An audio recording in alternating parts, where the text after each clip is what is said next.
Guru Radhe Radhe Guru Guru Radhe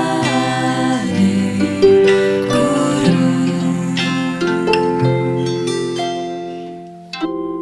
Hello and welcome. In this new episode of My Time with Radha, I speak with Draupadi about her time with Swami Radha.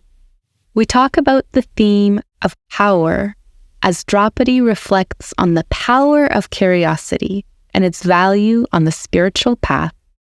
Hi, Draupadi. Good morning. Good morning. Good to be here. Yes, so good to have you here. I'm so excited for our conversation, and I believe that you would like to begin with the Divine Mother prayer this morning. So I'll let you lead that as you feel ready. O Divine Mother, may all my speech and idle talk be mantra. All actions of my hands be mudra. All eating and drinking be the offering of oblations unto thee.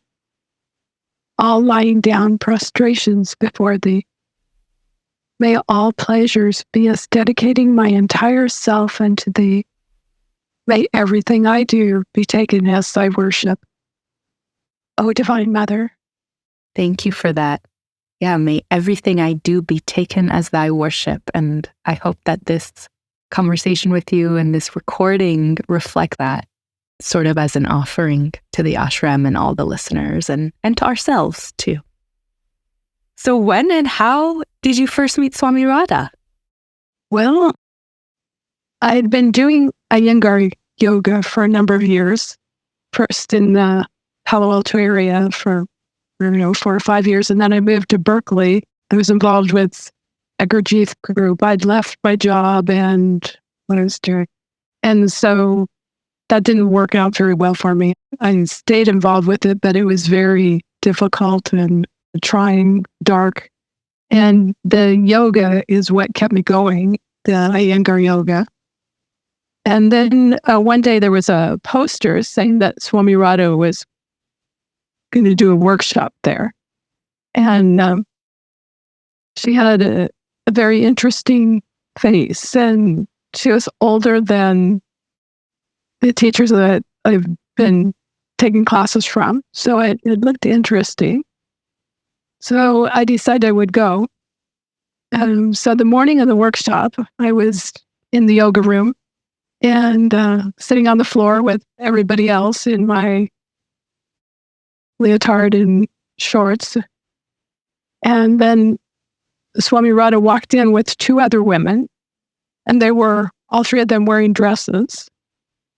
And I think the other 2 took their shoes off, but Swami Radha walked across the room in her heels. They were low heels, but walking across the room and to the front. And she had recording equipment, and they had other things, which I think probably now looking back on it were papers and pencils, because she was introducing the hidden language, Hatha Yoga. And so when I saw her, when I saw them in dresses, I thought, oh, this is going to be interesting. And it was. It was a pretty full workshop, and she had us all stand, and she probably introduced it. I don't remember much except that we did the mountain pose. And that was the only pose we did. And then we wrote. And then she had each person read their paper, and she made some comments for each person. And that was the whole workshop. And I was amazed, and I was satisfied with that for a workshop.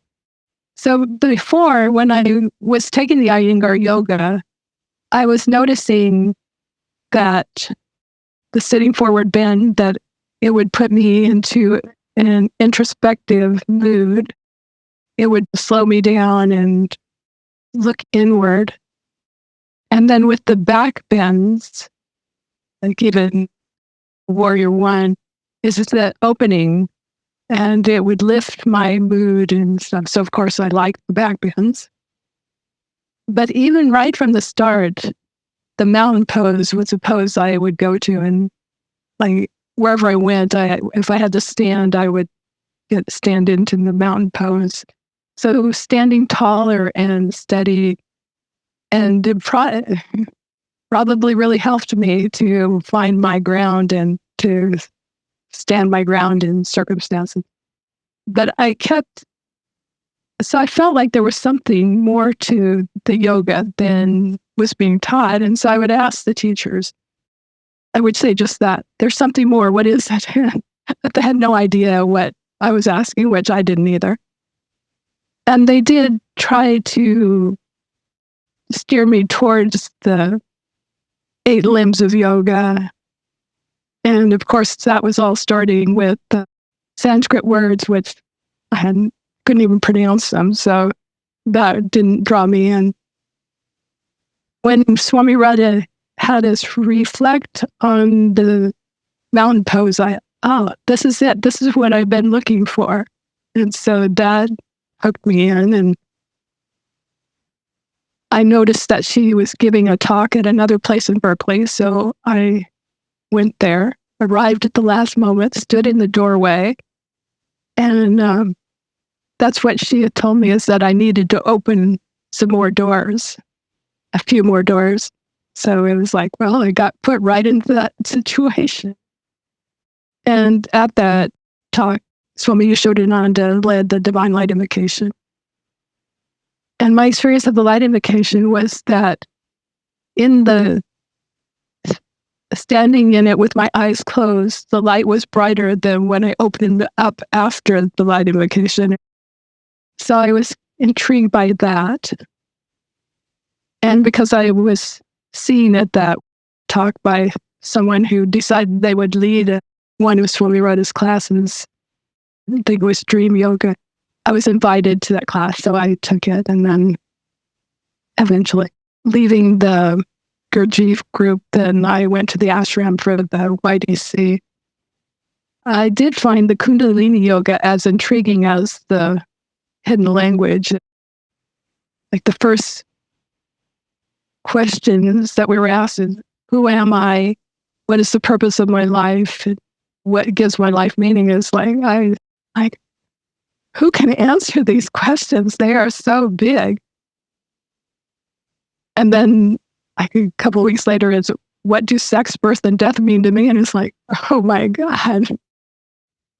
And yet I felt like if someone was asking me these questions, then either they knew the answers or they knew how to direct me to find my answers. And that is what I found what Swami Radha's teachings was to direct me to find my answers, not to give me answers.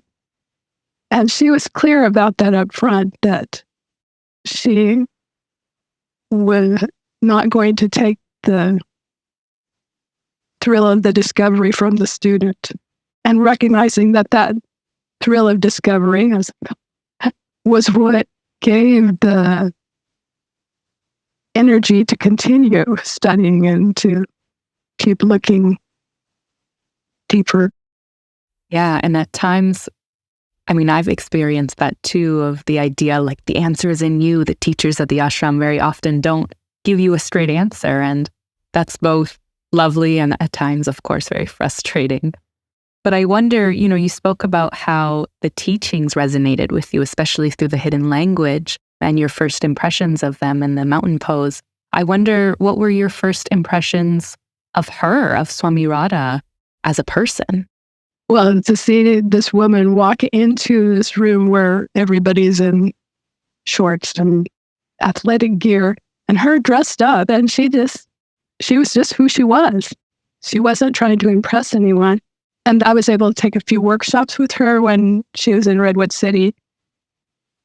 And she was direct with people. She didn't try to sugarcoat it or make it easy for you. And it was hard. I tried to make a joke about it one time, and she just not having any of that. And I felt bad. And Kathy Maynard, who was the person leading the Shambhala house there, she talked to me later, and then I thought about it and then came back and talked to Swami Radha the next day and said that, I had thought about it and that I realized that she didn't need to do that. I mean, she could have, it wasn't easy on her to be that direct with people and have them upset with her. There was nothing in it for her. And she really appreciated that someone recognized that. And so after that, it was like we had this understanding of respect for each other. I mean, it was always there for her, but I put her on a pedestal and was fearful of her. And then having this encounter where sort of like that fear was realized, but it opened something up. So then, I'm not saying the fear was gone, but there was a ability to work around that fear. Yeah, her fierceness. Yes. And how did your relationship with her develop? I mean, you've mentioned that she kept kind of coming back to California and you took a few workshops. When was it that you went for the YTC? 1985. And so I went there from Berkeley. And then when I stayed at the ashram from January through September. And then when I came back to the South Bay, to Sunnyvale. And so that was, Redwood City is on that side of the bay. So she was actually closer.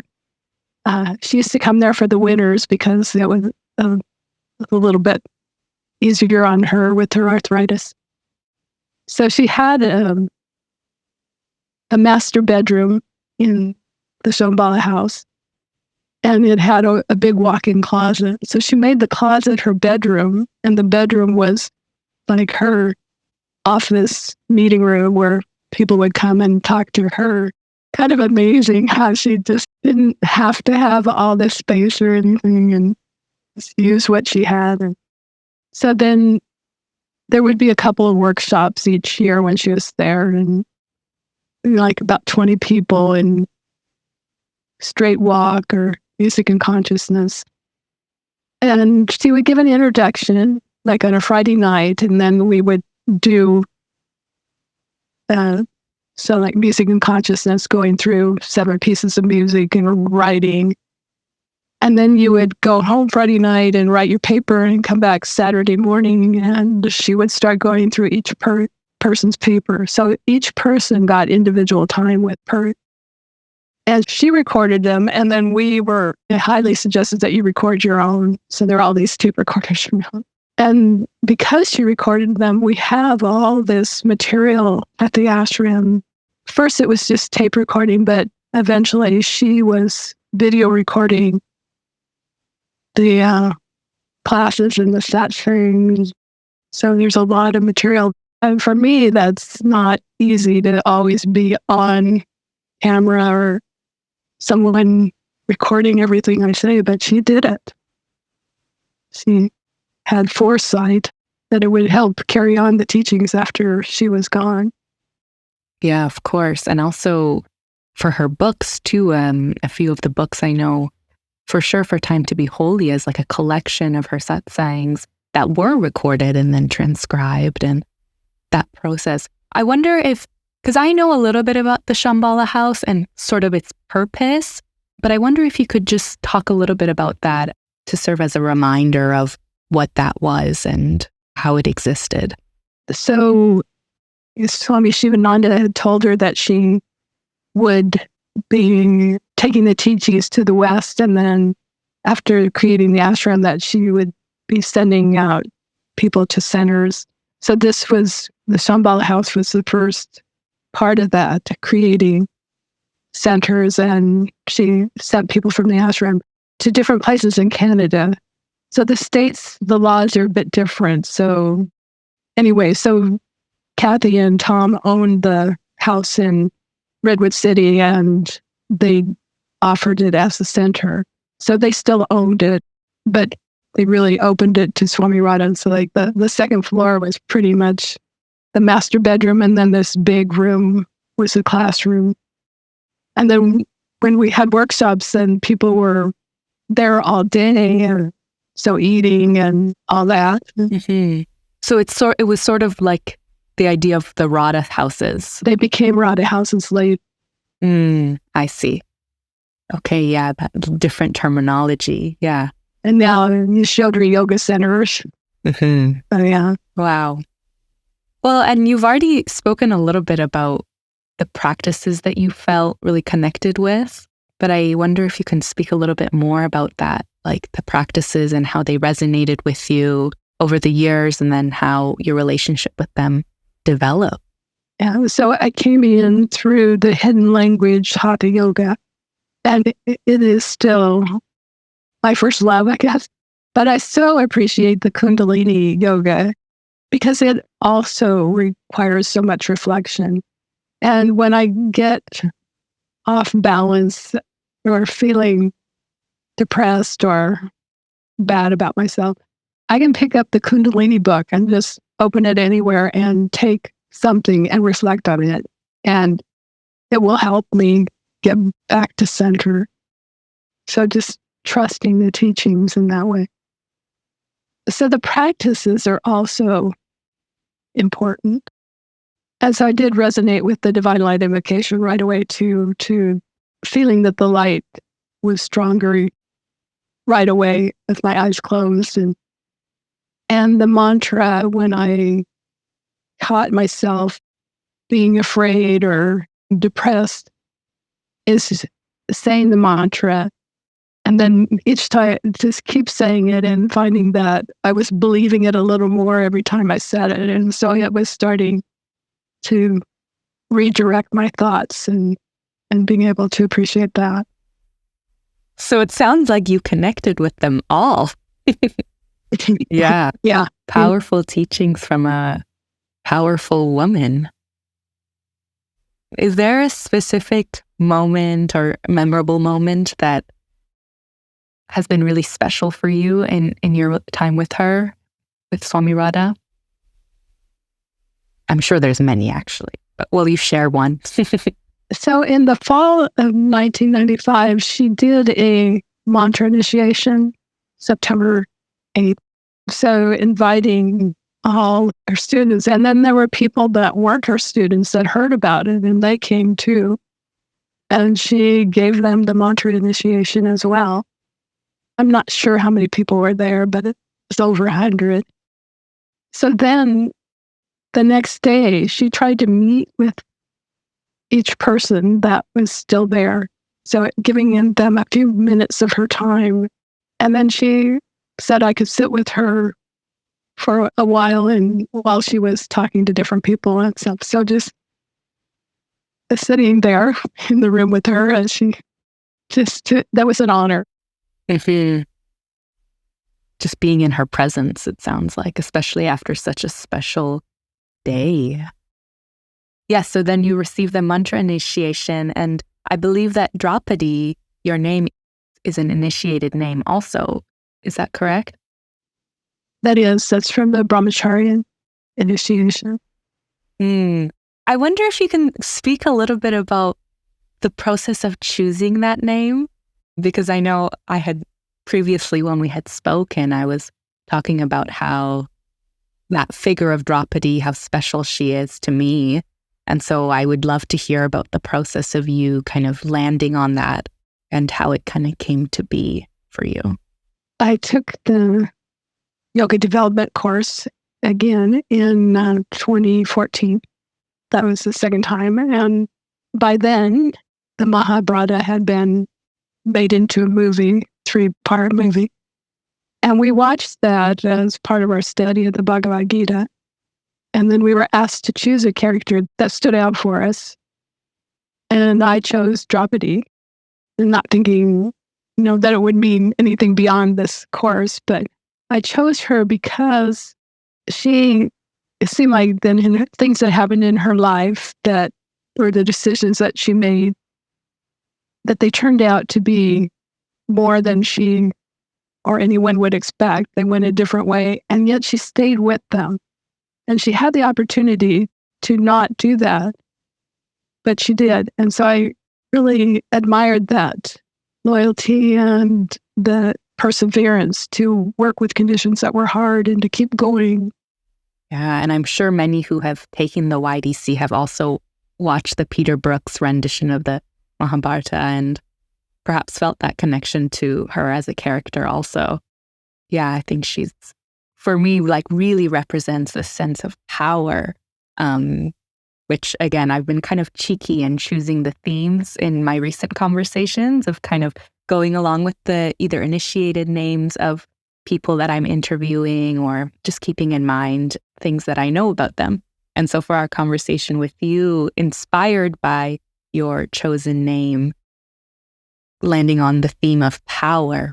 And before we dive into the theme a little bit more, I'll read a poem, or not a poem, but a quote. I guess many quotes could be like poems, especially Swami Radha's writing.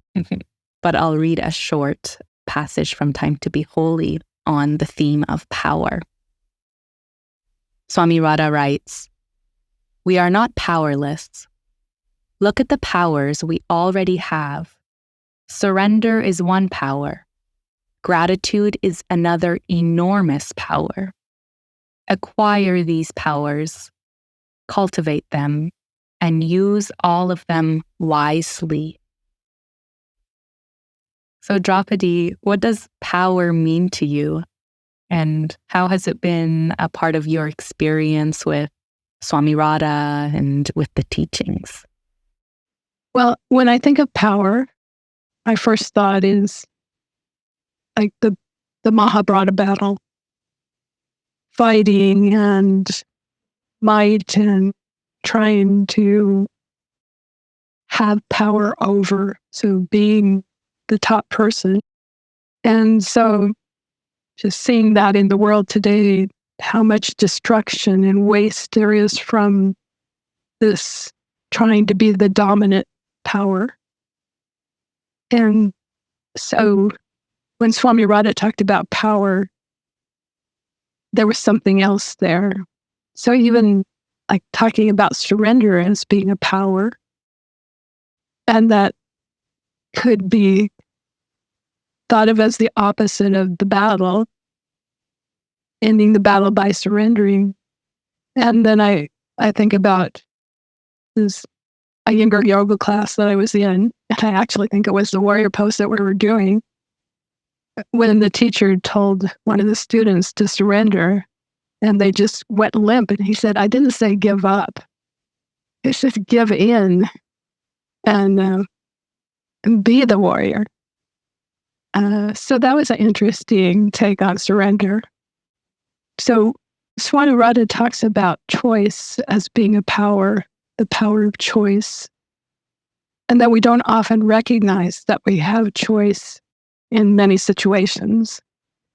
And so coming back to that and recognizing that, and curiosity for me has been a power that's kept me going in times that were difficult, when I wanted to just give up, but being curious about what would happen if I went on. And it often propels me to look deeper.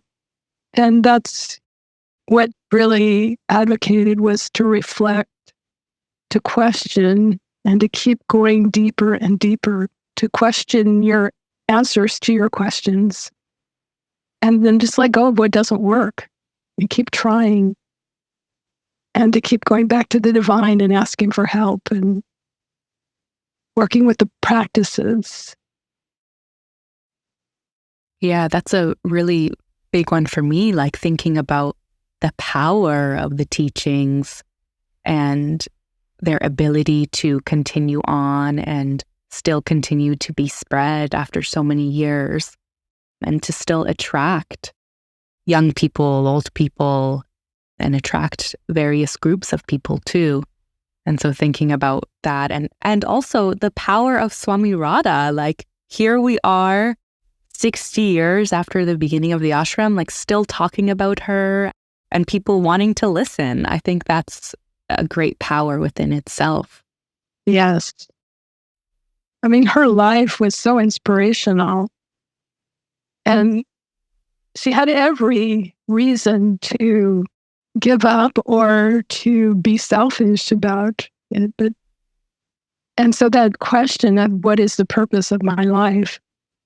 And she keeps saying over and over, it's to develop your spiritual side, to be able to help others, so not to be selfish about it. Yeah. And I wonder, what are your thoughts on the power that she had? I know earlier you spoke a little bit about her straightness or her fierceness. How did you see power manifest in her? So there was that straightness and the respect for the teachings and for every person. It's like someone would annoy me and I'd be willing to write them off, but she didn't. She kept looking for something in them to bring forward. So there is that. What do you think she brought forward in you?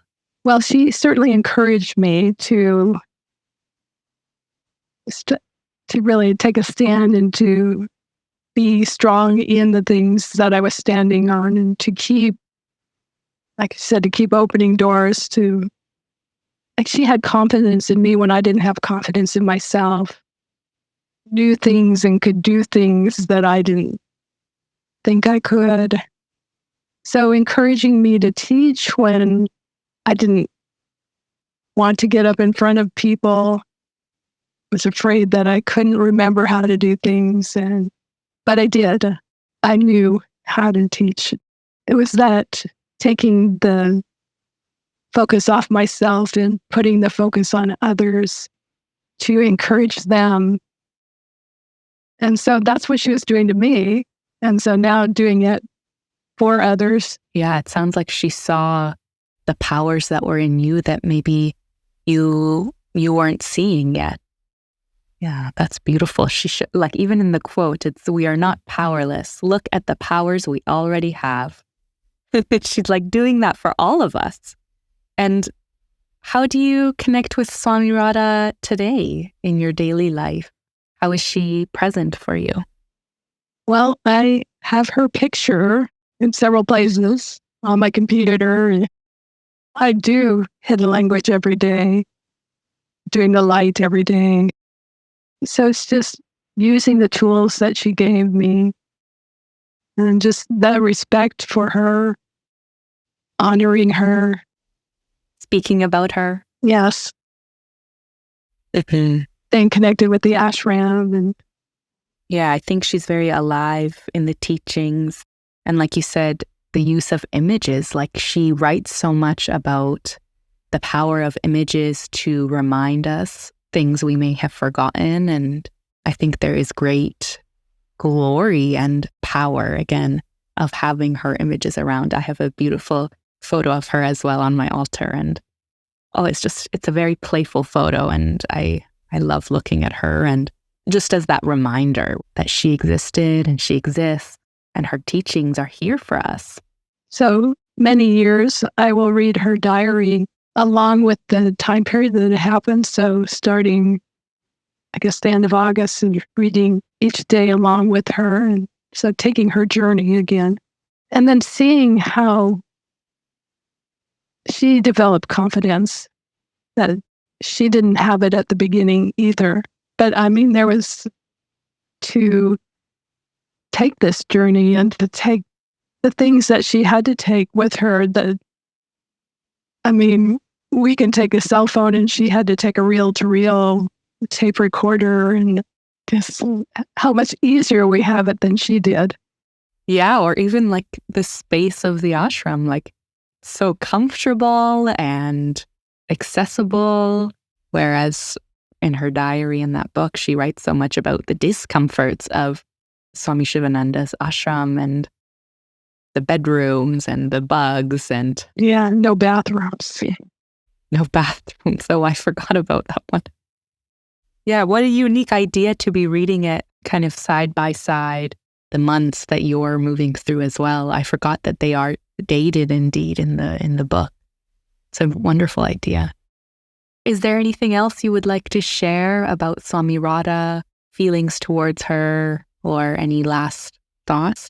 I did go back and I was looking at some of my notes, and she talked about that the ideal of many religions is to be able to love everyone.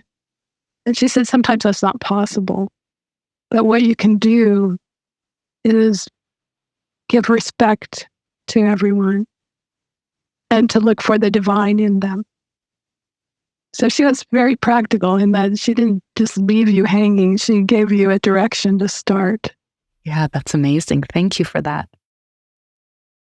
Well, I'm so grateful that you've had this conversation with me and your time with Swami Radha. All very precious. Thank you. That's very good to talk about her. Thank you. Namaste. I hope you enjoyed listening to this episode. Yasodhara Ashram is located on the unceded traditional territory of the Tanaha and Sinixt peoples. You can learn more about the ashram by visiting our website at yasodhara.org. You can also follow us on Instagram and YouTube. Until next time, I'm Katie Taher, and this is My Time with Radha.